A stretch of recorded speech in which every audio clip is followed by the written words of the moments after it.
Everybody. So I'm Reed, as you can see up here in the upper right. Who we got? Steve, you want to introduce yourself? Hi, everybody. I'm Steve Newbold. And I'm And JP French. so, yeah, this is LRR. This is Hot Laps of Liberty. Um, it's different. Um, so that some of you might know us from URN, USM. We left about a week ago, a little over a week ago, just because we wanted to pursue something specifically in racing and just creative differences, whatnot. So here we are doing this. And the way this is going to work is instead of talking about four different sports, we're going to be talking about four different kinds of racing. And that's just generalization. There'll be plenty of different types of racing within those and whatnot. But we'll cover NASCAR, we'll cover open wheel racing, asphalt, short track, late model type racing, and then dirt track racing. So let's see here. Let's get on into it. First sec, unless y'all have something you want to add to this little opening dialogue. No, I think I'm pretty good. Just welcome everybody to Liberty Racing Review. Thank you for everybody that followed over from the URN side, if you did. But also, if you did follow over, please still go watch those guys. Uh, we love Joey and John. It's just we had some Right. creative differences, and we wanted to go into more of a racing focused group and a media outlet. So, again, please go watch them as well. There's no bad blood between any of us. But Absolutely. again, welcome. Yeah, and I'm excited to have everybody that did come over. I'm excited to cover racing, dirt tracks, short track late models. I'm really excited for this adventure that we're going on. Absolutely. It's going to be a bunch of fun. So, as far as podcast, I say let's hop into it with our first segment, the Monday Burnout.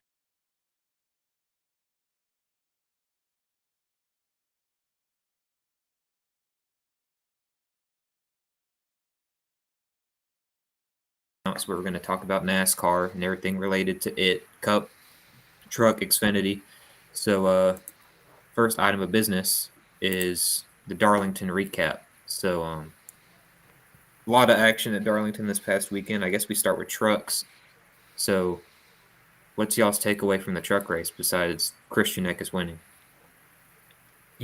I'm going to be completely honest. I was unplugged entirely this weekend. I went on a little vacation to kind of just get away from the world. I did not watch the truck series or the Xfinity series, but I did catch the last 25 laps of the Cup series, which was very impressive. But we'll cover everything else before we get to that. So, are you going to say something, JP? Yeah, I also didn't watch the truck race this weekend. I regret it. I need to start watching the highlights, but I did watch the Xfinity race and most of the Cup race, and both of those were very, very exciting races. So, as far as the truck race went, Christian Eckes won. Speaking of, we got a graphic to pull up for that. So, um, he was dominant for a large portion of the night. William Byron was really fast, which, you know, he was fast on Sunday too. Um, Carson Hocevar, he was doing okay. Um, he he got up to the top five, I think, and then he got spun by Raja Caruth, which, I'm not saying that Carson didn't have it coming, but he got spun, which it kind of sucked. But he worked his way back up to finish fifth. Jake Garcia, he was running up front until he got wrecked on a late race, or kind of wrecked himself, got loose on a late race restart, ended his night. And Christian Eckes would go on to win. His crazy end of the race. I mean, Caruth, Byron was catching Eckes, Caruth was catching Byron, and then when Raja got to Willie B had to back off of Eckes to defend, and caution came out, and I think there were probably two or three overtime attempts. Um, So that pretty much sums it all up for trucks. For Xfinity, again, same old Darlington, a bunch of action. So Kyle Larson won, and got a graphic for that too. And I think the big takeaway with that was that he, the finish with John Hunter, Larson got to his inside, going down the backstretch, went into turn 3, and kind of put John Hunter in the wall. Not really, just kind of squeezed him. And then coming out of turn 4, Larson bounced off the wall and it hit John Hunter. John Hunter went spinning down to the inside wall, came back up the track, and still finished like 3rd or 4th. But Larson pretty much dominated the Xfinity race.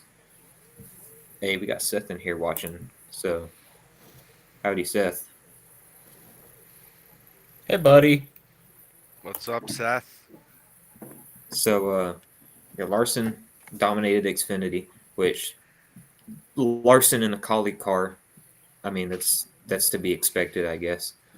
And then as far as the Cup Series action, your winner for that race was, let me pull this up, William Byron, who won in. And this race, there was a bunch of players. I mean, MTJ was fast all day. He had the car to beat, in all honesty, until he wrecked himself, essentially. He Chastained himself. He got up into Chastain, or Chastain bounced off the wall, similar to Larson and Nemechek and Xfinity. And Truex just bounced off him and spun. And Chastain found his way to the front. He led for a good bit, and then Chastain was Chastain. He got into Larson, put him in the wall, wrecked them both, and Larson freaking just floored it. Like, so Chastain was already sideways across Larson's nose. Larson just floored it and carried him halfway down the backstretch. I would love to see the SMT data on that. You know, I know, right? Also, I want to see what penalties are going to be released for that. I don't think there's necessarily going to be anything, but with NASCAR being a difficult sanctioning body here recently, I think somebody's either going to get a warning, a penalty, or fine, or something's going to happen from this. They're not going to penalize Larson because he's a Hendrick boy. He's not going to get penalized. Throttle stuck. Yeah. Well, I mean, I'm pretty sure they always like to go back to the stat of, hey, let's listen to the radio communication to see if anything was said, hey, put him in the wall, XYZ. You know, I don't think that necessarily happened. There's no way we can really prove it unless we have the audio from the 5 team. Yeah. Same thing with Ross's incident with him as well. Well, I'm referring to the same incident, but I'm talking about when he kind of nudged him and rattled his cage a little bit. But you know, I don't see why everybody's also complaining about Ross. I'm probably going to get all kinds of crap for that. Seth sums it up. Let him fight. Seth did sum it up. You wanted a new generation Dale Sr. You've got him in Ross Chastain. The only thing that icks me with that comparison is Chastain, to be really considered the next Earnhardt, needs to be more successful. He only has 2 wins. Last year was his first season in competitive equipment, so it's still too early in his career to compare him to anybody. But if you could, he's the new Ernie Irvan. He's the new Swerve Irvin. Yes, I can see that. When Earnhardt, I still think that Earnhardt, the closest thing we have to him is Rowdy. Yeah. You see, whenever Chastain wrecks somebody, it's just because he's just sitting there in there deep. Earnhardt really would wreck you for the win, or if you were Jeff Bodine. Or Terry Labonte, or anybody really. Yeah, Dale did it when it counted. Chastain's just kind of stupid with it. And this is coming from a Chastain fan. I love the dude, but What is the Trackhouse brake budget? Like, how much are they spending on brakes? Because he must not be able to stop at these. Well, I mean, we can ask Mr. Worldwide. I don't know. Pitbull might have released a song about it. Chastain really said last week that he had a no push policy at Trackhouse just for Larson to push him all the way down the backstretch like that. But the Earnhardt comparison. I mean, I like Ross. I like his driving style. I think we need him, but he's not Earnhardt. If anything, Kyle Busch is. But Not people are yet. Not yet. Something I see. If he continues driving the way he is, he's going to get a lot more comparisons to Earnhardt. Now, the only thing, like you said, he's going to have to start winning. It's Yeah. going to have to be a not just, hey, look, I can act like Earnhardt. No, you need to be Earnhardt. he has to win championships, and it's hard to win Exactly. championships when you When have a you're bunch wrecking of people. for you. Yeah, but who is winning a lot of races these days? The guy in the 5 car. Hendrick Motorsports. Yeah, Hendrick drivers. That answers your question. Those golden boys. But yeah, like if he can calm down, I think he can potentially be considered the next Dale, but he isn't there yet. And I He's can't see 76 wins away. if he yeah if I like he that. if he keeps driving the way he does this year, he's not going to win a championship. Nobody's going to let him win a championship. I mean, he has to calm down. Like Earnhardt, it's different with the point standings, and you get wrecked in one race in the playoffs, you're done. But Earnhardt, he would do it when it, for the win, or if it was somebody he just really didn't like. It was always hard racing with him, for the most part. Chastain is like he's trying to be Dale, but he's trying too hard, and he's just making himself look like an idiot. So That's a pretty valid take on that. I think pretty much sums up all the Darlington action. Willie B won, win number 100 for car number 24 in NASCAR. So the Jeff Gordon fan in me is really happy that he won. Same. So In that paint scheme, too, it just kind of fits. next The up, 50, 75. we're going to talk about the 75 greatest drivers and who all was added, the new 25 that were added, and the whole reunion at Darlington. And I just got to say, the one thing that stands, or two things that stand out, was one, Cousin Carl finally returned to a racetrack, which is beautiful. Praise you, Jesus. And also Sterling Marlin, dude, he's looking rough, and it's really making me sad. Doesn't he have Parkinson's? He has Parkinson's. Okay. He ain't looking too hot. Did you happen to see the photo of him and Carl cutting up? Did you see the picture of him and Petty? No, I didn't see that. That picture's gone viral. He don't look good in that Let picture. me. You said it was Petty it's and Sterling? Yeah, Sterling Marlin made a post with a bunch of, he made one post and it was a bunch of pictures, and the picture of him and Petty really took off. He looks not great in that, so it sucks to see somebody like a childhood hero, somebody like that, get Parkinson's or any disease, and it wears them down. Let me see if I can find it. I'm not going to be able to show it on here, but if you go to Sterling Marlin Racing on Facebook, get a bunch of pictures. You scroll down, and it's one of the middle ones is a picture of him and Petty, and it's sad to look at, dude. But hell yeah, we got the Sterling fans in here. And what also makes me sad is I saw a reply on Twitter to that picture, I think, and it was my. Yeah. Ooh. It was that Sterling. He watches the 2001 Daytona 500 on repeat to try to see what he could have done different, and it's just like, dude. I don't. This is going to be a controversial topic here. I don't see why people blame Sterling for what was kind of an inevitable incident. With the safety standards of the time, it was bound to happen to anybody. Yeah, I mean, so happened to happen to the face of the sport. I mean, he couldn't have done anything, he couldn't have done anything different. I mean, it was bound to happen that way. And the fact of the matter is, it's not like he outright wrecked Dale. He just got in the back of him, and I mean, you can watch it all the time, and nothing happens. It's just that one time it happened, and look where we are. I mean, you But can watch that race, that specific lap on repeat, that whole incident, and I mean, maybe he does watch that. Maybe that's something that, maybe that's his coping mechanism, you know? Because I yeah, mean, if I'm not mistaken, him and Dale were pretty good friends. yeah, Um, I mean, you know, that's gotta mess somebody up internally. You know, the fact that not necessarily you contributed to their death, but you were somehow a part of it. You know, that's gonna mess you up a little bit. yeah, But the way I look at it is, there's Dale even said something didn't feel right that day, and you know, with all the incidences leading up to the 500, there was what, 2 or 3 deaths that weekend alone hmm in motorsports. Well, in motorsports, yeah, I was going to say not in just NASCAR Daytona. There was one besides Dale, if I'm not mistaken. Yeah. Correct.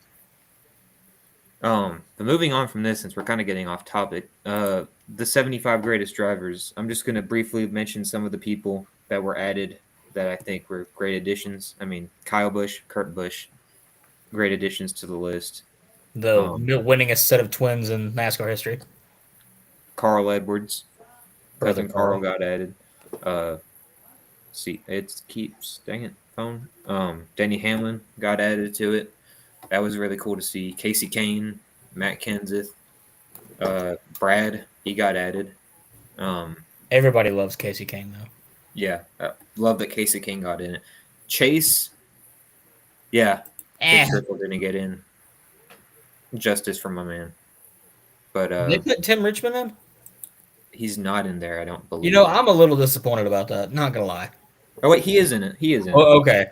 Okay, I was about to He say, must wait have a been one of the minute. 50 that was already in 25 years ago. Hit the Um, brakes. I don't think he got added to it this Okay. past go round. But yeah, Chase and Larson got added to it. Let's see, Martin Truex Jr. was added, and they went back and added Sam Ard, 2-time what's now Xfinity Series champ. Oop, JP's. I have to cough. Oh, Oh. so they added Sam Ard and Larry Phillips. That's the guy. Larry Phillips, late model legend. I think he's like one of those guys like Red Farmer. He's like, imagine if the Midwest had a Red Farmer. That was Larry Phillips.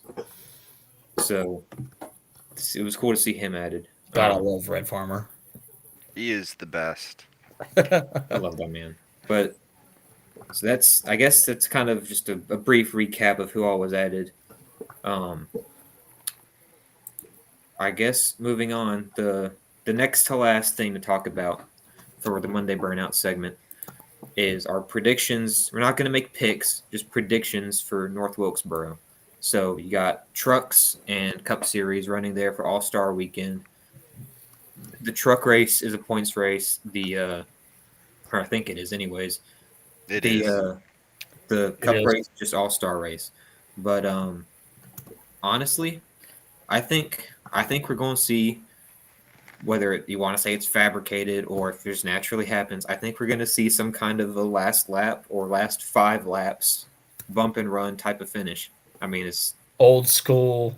all this hype for North Wilkesboro. It has to pay off. So I'm really tempted on packing my bags Thursday afternoon as soon as I get off work and hightailing it to North Wilkesboro. If anybody wants to join me, please let me know, and I might actually do it. I mean, If tickets tickets are. weren't $1 million, I might yeah, camp tickets out were with $1 you. million. I'd go. Where are y'all looking at? I've seen tickets for like $310 That's a lot of all money. weekend. That's too much damn money, Steve. For all weekend. Steve, that's too much money. If I go, That includes camping. I think next year, yeah, well, Talladega, you can buy a $25 ticket and get free camping Okay. if you play your cards right. JP knows what I'm talking about. But North Park. North Park, yeah, if you get the student ticket for $25, just use your student email, even if you're not in school. Yeah, mine worked. So what was I going to say? Made me lose my focus. Predictions. Yeah, I don't know who's going to win. I mean, it's not, we can't tell because there haven't been practice qualifying. And before anybody says that I'm forgetting about the late models, we will talk about that in our late model segment. But Things are a little bit more structured here. yeah, we got a not an itinerary, but kind of an itinerary. We're going to stick to it. Vague prediction, like I said, I think there's going to be some late race action. There's going to be bumping and rubbing, and it's the All Star race, so people are going to be desperate to make it in with the LCQs. It's going to be like a late model race.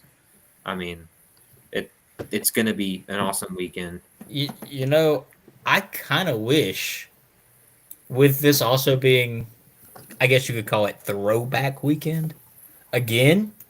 I wish we could have more throwback paint schemes, Yeah, but this time 90s or older. Nothing, anything past 99 should be avoided.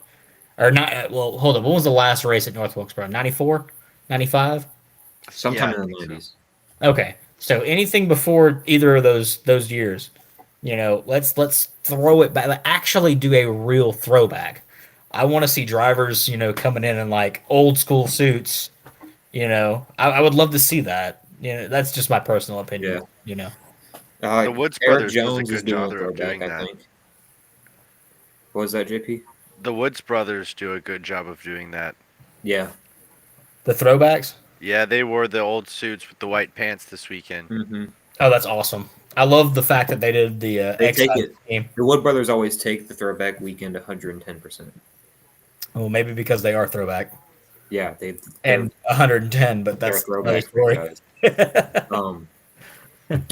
Yeah, Yeah, I think for the All Star race, that 29 car of Kevin Harvick's going to get in the 5 car, wearing the Kellogg's throwback, put him in the wall in the last lap, and we see the closer win his final race. that'd be beautiful. I would. Oh, I might cry. I would cry. So, I get emotional over that one. and just in an effort to kind of move things along, since we still got 3 other segments to go, our final talking point for the Monday burnout is LRR is going to have a drivers of the week post that we put out every week, and it's already been put out this morning. Some of you might have seen it, some of you might have not. So our NASCAR driver of the week is no one other than Young Money Kyle Larson. So the reasoning behind that, I know some people might be, well, Willie B won the Cup race and Chastain was running up there, and Larson didn't lead with only 29 laps. He won Xfinity. I mean, he won And Xfinity. he was attempting a domination Dominant in Xfinity. in the Cup Series. Yeah, And that's the hardest series to drive in, too. If he wouldn't have gotten Chastain, he probably could have gone on to win the Cup race, or at least had a good shot at the top 2. So Larson for Xfinity, plus how good he was doing in Cup before he got Chastain, you got to have him as our NASCAR driver of the week. So that wraps up the Monday Burnout, our NASCAR segment. Next up, we're going to talk about our open wheel segment, which is called Formula Liberty.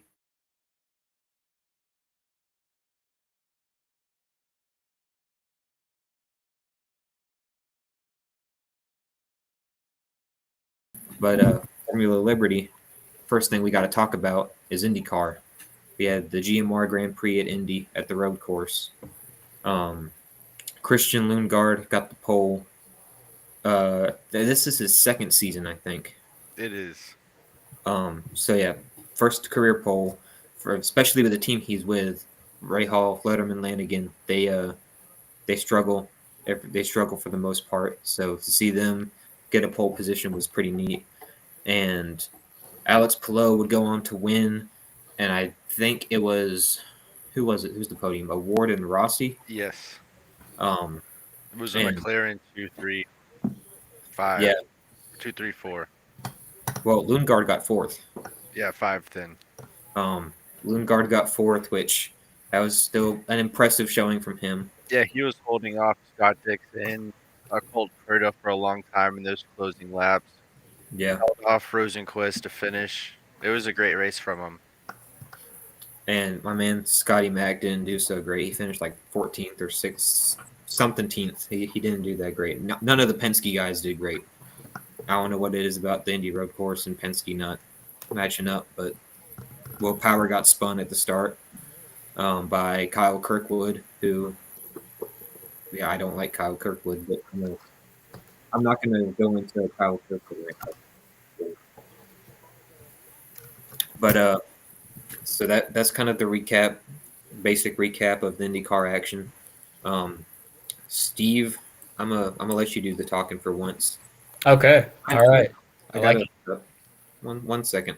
I didn't show the little thingy, the GMR Grand Prix recap. So even though it's ending, I had to show it. Moving on to the next one, we have the Atlanta Motorsports Park recap.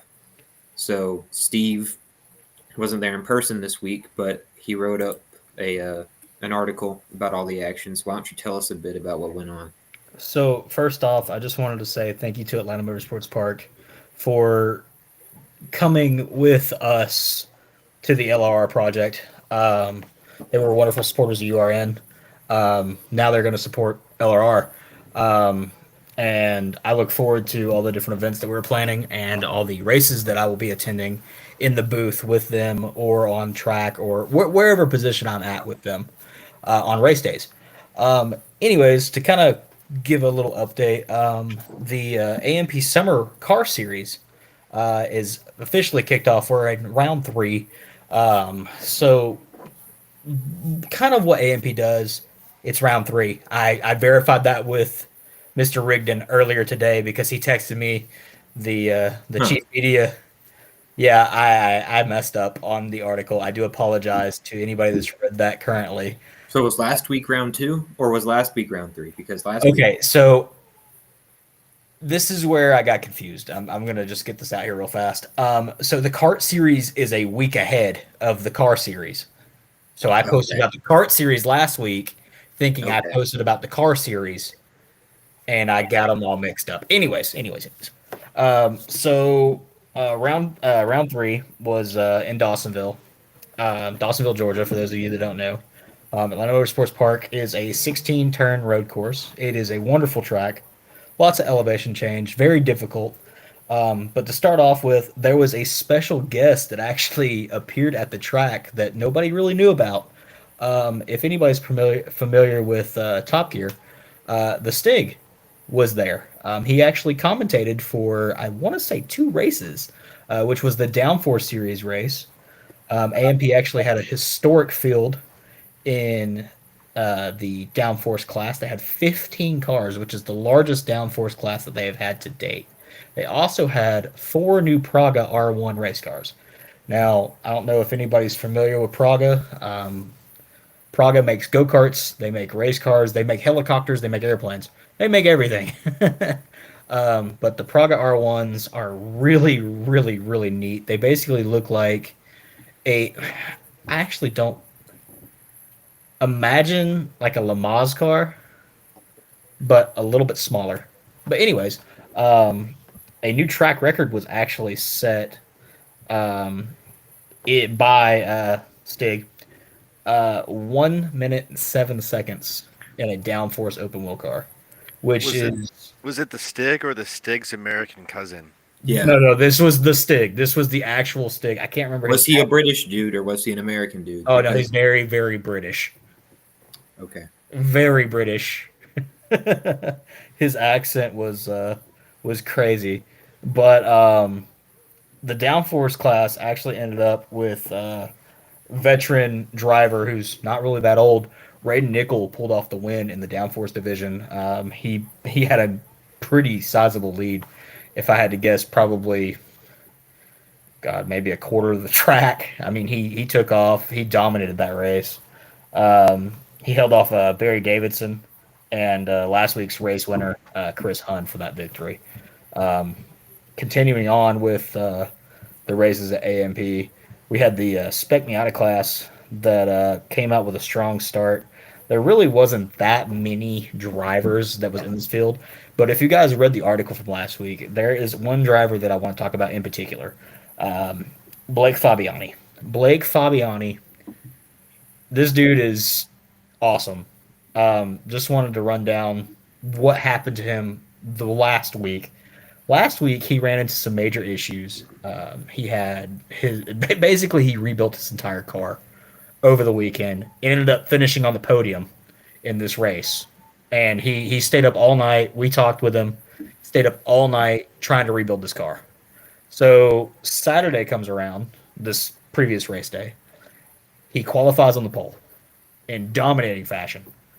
So he comes out firing on all cylinders, dominates a good quarter of the race, and just when you think he's got it wrapped up, something happens mechanically, and everything falls apart.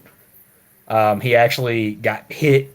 He kind of did one of those little in and out kind of pitter patters on four other vehicles. Fell all the way to the rear of the field, which was P9. He battled his way from P9 all the way back to the front, and I don't know how, but he pulled off the victory with a car that was misfiring, having some electrical issues. It was amazing watching him come back and dominate that series. Um, Fabiani is a wonderful driver, wonderful dude. We got to talk with him a couple weeks ago, last time we were out there. If you guys haven't seen that or heard about that, it's on the website, on the last article I wrote on AMP. But yeah, that's pretty much it. The last division got rained out, unfortunately. There was the Historics divisions. There's only 5 drivers in that division, so felt bad for those guys. It rained, it stormed, it got pretty nasty up there. But anyways, that's all I have on AMP this week. So the final thing in our Formula Liberty segment to talk about is the open wheel driver of the week, which we selected Christian Lundgaard, who we were talking about earlier. Pole position, finished 4th. Strong showing for that young man at Indy. So, Palou wins a lot. I mean, it's not a surprise to see him win. It's not a surprise to see O'Ward and Rossi up at the front on the podium. But to see Lundgaard and that team had the weekend they had was a nice surprise, and I think one deserving enough of being driver of the week. So I guess that's it for Formula Liberty. We're going to move on to our third segment, which is Asphalt All-Stars, which is where we talk about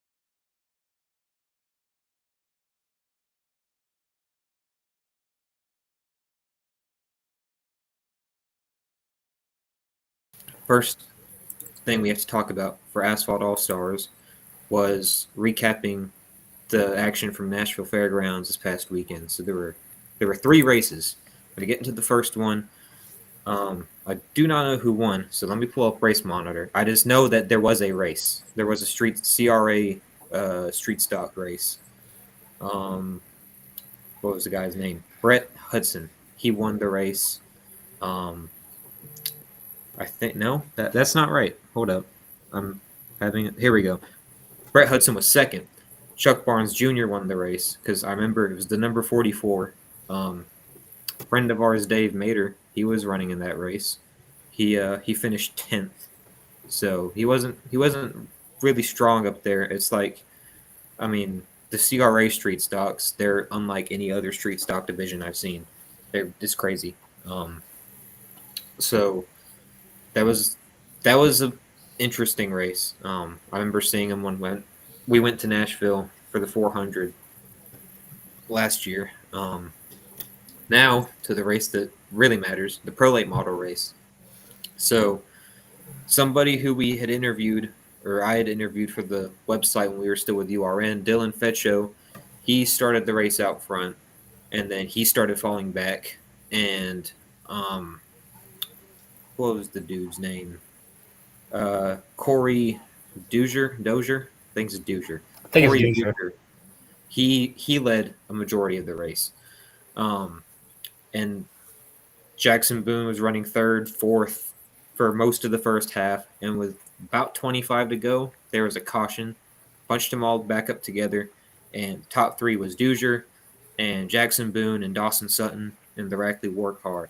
And with 3 to go, Jackson Boone did a little bump and run. Nothing dirty, but good short track racing. He got to the inside of Dozier and he passed him. He cleared him coming to the white flag and led the entire lap.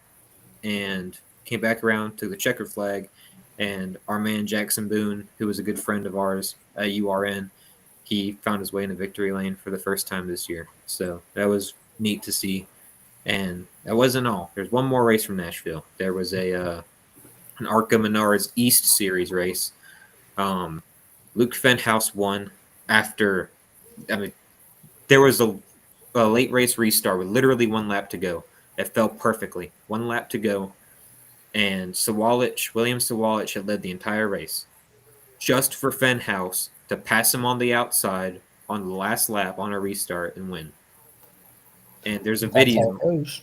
There's a video that Brayton Laster, our man, got of Sawalich sitting by his car next to Victory Lane, watching Fenhouse get out and celebrate. And the caption was, "This is his villain era starting." So Sawalich is tough. coming back. Sawalich is coming back for vengeance next. You know, that hurts. I don't know if any of you have ever been there, but like seeing somebody else either on the last lap or you make the mistake and then having to watch that victory celebration.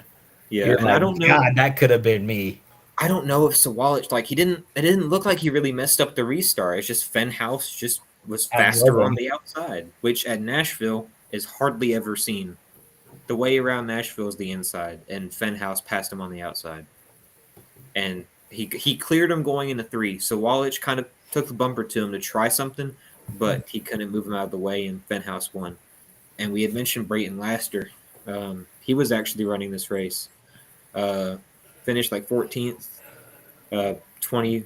I want to say, I could be wrong. First quarter of the race, sometime he was out of the race because of losing fuel pressure, but he was running there. So it's nice to see people we know running these races. And Man. so that's it for the Nashville Fairgrounds recap. And Steve, I believe you have the next thing to talk about, which was Ken Schrader winning in a bus. All right, you're probably thinking, what in the world are we talking about? Why is Ken Schrader driving a bus? Well, Ken Schrader this weekend went up to Toledo Speedway, which is in Ohio. I'm assuming Toledo, Ohio. I could be wrong on that, but Yeah, there's it's a called Toledo. Toledo, I would assume. Yeah, there is a Toledo, Ohio. There is a Toledo Speedway in Toledo, Ohio. So I'm assuming that's the same track. I could be wrong. But anyways, he decided, you know what? I want to drive a school bus. And the man could wheel a school bus. All right. So he qualified ninth out of 28 entries for advancing from fourth to third in his heat race. Then he started the feature in ninth and somehow avoided the wreck fest because, according to the article that I read on this, it was an absolute wreck fest and won. I mean, the man, uh, you So it know, was like a bus race in Wreckfest. Where do you find 28 buses? dude, I don't know, but I want to call these people For and be real. like, hey, let I want this to happen. Will Rigdon, if you're watching this, I need a figure 8 bus race at Atlanta Motorsports Park in Dawsonville, Georgia. I need you to make it happen. I know you have connections at Indy. We need to make this happen. Man, I like how these cop guys are stepping away from the sport because the cars aren't safe enough. We have Ken Schrader wheeling a figure 8 in a bus. They don't make them like they used to. They don't. Mike, in my day, we didn't even have roll cages. Pulled it off the showroom floor and drove it. So I guess, JP, I'm going to let you elaborate on something you sent to our Discord earlier today that has to relate to the next thing. Our predictions for the late model racing at North Wilkesboro. So you got ASA Stars Tour and Cars Series, 2 Cars Tour races tomorrow night, Tuesday, and Wednesday night. JP, you sent a picture of a pretty special paint scheme to our Discord. So what was that all about? So Rodney Sandstorm is making his oval debut at North Wilkesboro in the Cars Tour. And it is the most beautiful car I've ever seen in my entire life. Jeff Gordon, Rainbow Warrior. I just want to Throwback. say it's gorgeous. I gotta say, my favorite paint scheme though is Augie Grill's Davey Allison throwback. That That is one was also nice too. Augie's killing it with paint schemes, dude. But yeah, a bunch of guys we know are going. Jackson Boone, Michael Hind, Augie Grill, bunch of Cup drivers. Byron Chastain, Suarez, Elliott, Eric Jones. Bunch of people are going to be running these late model races, and I think the ASA had 50 something cars. and Cars Tour races had like 80 combined cars. It was some And crazy number. I mean, most of those guys are going to run both, but still, you take the total entries per series. It's 130 entries. I mean, it's crazy for a couple of late model races. You want to talk about bringing a racetrack from the dead back? Those Yeah. guys that saved the Speedway, holy crap! It amazes me. I don't know if any of y'all saw the before and after pictures that SMI posted earlier today. Probably about 6 o'clock Eastern, they posted it. That showed what the track looked like in 2017 from certain angles to now, and Yeah. it floors you when you look at it. I mean, I got to see it a couple years ago, just driving by, and I managed to get a couple pictures of the inside of it, just because the groundskeeper was there. You know, you can at the time you could Yeah. ask them, and like at the time it wasn't as popular because Junior hadn't come up and been like, hey, let's cut this thing down and do XYZ and scan the track for iRacing. I don't think he imagined it to be from iRacing to holy crap, we brought the Cup Yeah. Series back in less than 2 years. Like, I mean, it's Like- amazing. What I love about everything going on with North Wilkesboro is the fact that they're combining NASCAR and late model racing in 1 week. And so it's bringing fans that want to go all week just to experience NASCAR watching late models. And I think this is bringing back some fans into NASCAR. The NASCAR Died with Dale crowd, it's bringing them back into the sport, at least some people. So it's a great way to boost fan support for not just NASCAR, not just late model racing, but just racing in general. It's going to be awesome to see the crowd there this week. And last thing in Asphalt All Stars that we're going to talk about is our Asphalt Short Track Driver of the Week, who we named Jackson Boone to be this Driver of the Week because of his win at Nashville. And, the fact that he was probably the closest big race to us was Nashville when he won. I also want to give credit to Jimmy Blewett and Petty Cash Motorsports up at Stafford. They had a really good race. He dominated the race. URN was actually on that car, so props to those guys for two URN wins in 1 weekend because URN was also on Jackson Boone's car. Because we were trying to, back when we were still there, we were trying to work out a free sponsorship deal for Montgomery back last month it was last month when that was going to be a thing. And then it got rained out and they pushed it back and then it got rained out again, just canceled. So he kept the sticker on that car for the Nashville race. Well, guess what his next race is? Montgomery. Well, So we could have had something potentially lined up for Montgomery, but he decided to run that thing at Nashville. So, I mean, it's cool that he got the dub with it, but thanks, Jackson. I mean, we could have had something at Montgomery after all if he was going to come down here to run the pro race in 2 weeks. So, congrats to Jackson for being our short track driver of the week. So, final segment that we're going to go into tonight is called Dirt Track and Drive.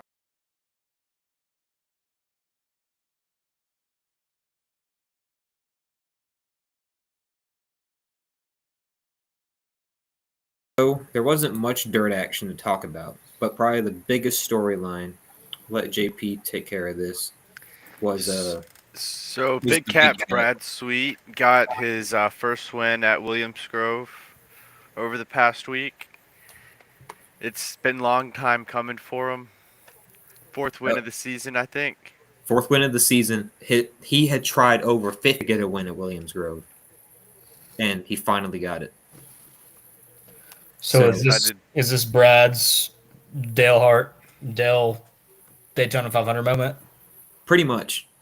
I mean, he has Brad's won tried literally won everything. everywhere, but it took Four-time him 50 champion. tries, over 50 tries to win at Williams Grove. And I It's gotta going to say, be Larson at Talladega, any form of the track. I gotta say that from my professional experience in the World of Outlaws video game, Williams Grove is a hard track. So props to him for winning. I hate that track in the game. It sucks, but good for him. This is more so not a talking point. It's like we're just asking if anybody knows anything.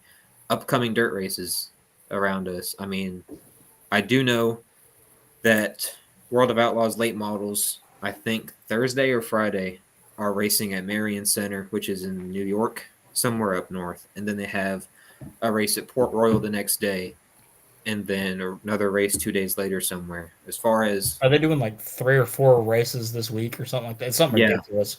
yeah, I think 3 it's races. the Illinois Speed Week somewhere too, And or it was because they were at Lincoln as well. JP, do you know if Talladega Short Track is racing this week? I do not. I haven't checked their schedule in a while. Let's see if there's any TST racing this week. I do know that speaking of dirt tracking drama, I am working on a little project with LRR and my local community about short track racing in North Georgia, and I can't wait to get this article out to you guys. It's going to be beautiful. I've been talking with some of these guys. I've learned so so much about the racing scene in North Georgia with its origins, with the Elliott family that I didn't know about. Some of these I don't think anybody's ever told because I've been able to sit down with family members of the Elliots and discuss some of the stuff that, they did back in the day before Bill went to NASCAR and just the family's origins in the sport. Talked with trying to get an interview with the coordinator at the Georgia Racing Hall of Fame, which is located in Dawsonville, Georgia, to discuss some cool stuff there. But I am really looking forward to the next interview I have, which is Mr. Mickey Swims. Hopefully, I can get everything finalized with him. He is the owner of Dixie Speedway in Woodstock, Georgia, which, if anybody's ever been to Georgia on the dirt track racing scene, you know what Dixie Speedway is. It's one of the fastest clay tracks in the United States. Track is ridiculous. They've reconfigured it a couple times. It went from dirt to asphalt to dirt, back to asphalt, then back to dirt in its history, and it was an ungodly fast pavement track. It was scary fast. So fast they had to tear it up and put dirt back down. But he, according to what we've heard, he is supposed to be opening the track in the next 2 to 3 weeks. So we're just waiting on that. Rome Speedway in Rome, Georgia, is also doing a couple events throughout the year. I don't have their schedule out, and so is North Georgia Speedway, which is in where's that? Resaca, Georgia. So I will go back on what I was saying earlier. There is no Talladega Short Track race. The next race for them is the first weekend of June. So unfortunately, no local dirt tracking for us to go to. There is, however, and I know it's not dirt, so I'm not going to go into detail, but there is a race at Five Flags Speedway this upcoming weekend. Might go to, but it's just local racing, nothing special. So we'll see. And then we have a vlog coming up as well later at the end of the Yep. month that I'm really excited to announce. We got 2, I guess, because you're going to be in Indy, and I I'll be can't in wait for Montgomery. that. So Montgomery Pro Late Model race at the end of the month is going to be good too. And we continue with the AMP Summer Series on Yeah. the kart circuit and the car circuit. So I guess 3. Well, that's a blog. We're talking vlogs. Oh, well, yeah, that's true. That's true. But yeah, you'll have the article. We'll have, I guess, vlogs. But anyways, back on topic. The final thing that we have to talk about, not just for Dirt Track and Drama, but for the show in general, our driver of the week, Brad Sweet. I mean, not only was it kind of the only story we talked about, I mean, Brad Sweet deserved it. That was an impressive feat for him to finally get that win there. And for obvious reasons, he's our Dirt Track and Driver of the Week. So that does it, honestly, for the stream. That's all we had planned to talk about, under an hour. So I'd say that so far this was a pretty nice process, except for the weird countdown glitch at the start. I don't know what was up with that. So we'll get that fixed for next week, though. I'll try to find a countdown thing in here that actually works. So, yeah, besides that little bug, I'd say things went pretty well. What about y'all? I'd say so too. Just want to say thank you to our sponsors. Pretty sure Reed's already announced those guys, but Yeah, I did again, that at the start, but still, thanks to all of them because without them, we wouldn't be doing this. So, exactly. um, but yeah, next week we'll be back for the first official episode of Hot Laps of Liberty. Um, we don't have a guest confirmed yet, but we're working on it. So you'll see if you keep an eye out to our social media pages. You'll see what we have planned. So yeah, I guess honestly, we can call it a night unless you got anything else to add. Reed, before you go, why don't you tell everybody that's watching what our social handles are? So if you want to find us on Facebook and YouTube, just look up Liberty Racing Review.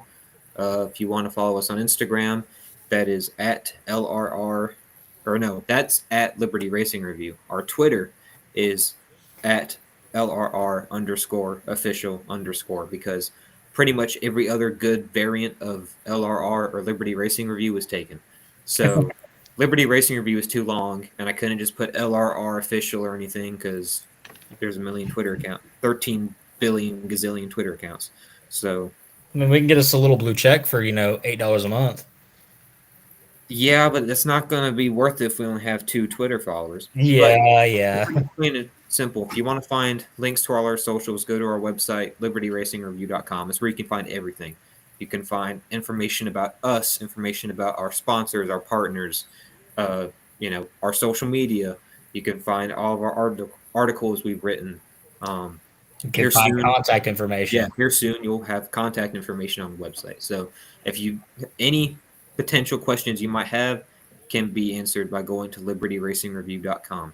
So I guess that's it for the plugs. JP, you got anything? Have a great rest of your week, everybody. Absolutely. We'll see you guys next week. Y'all have a good one.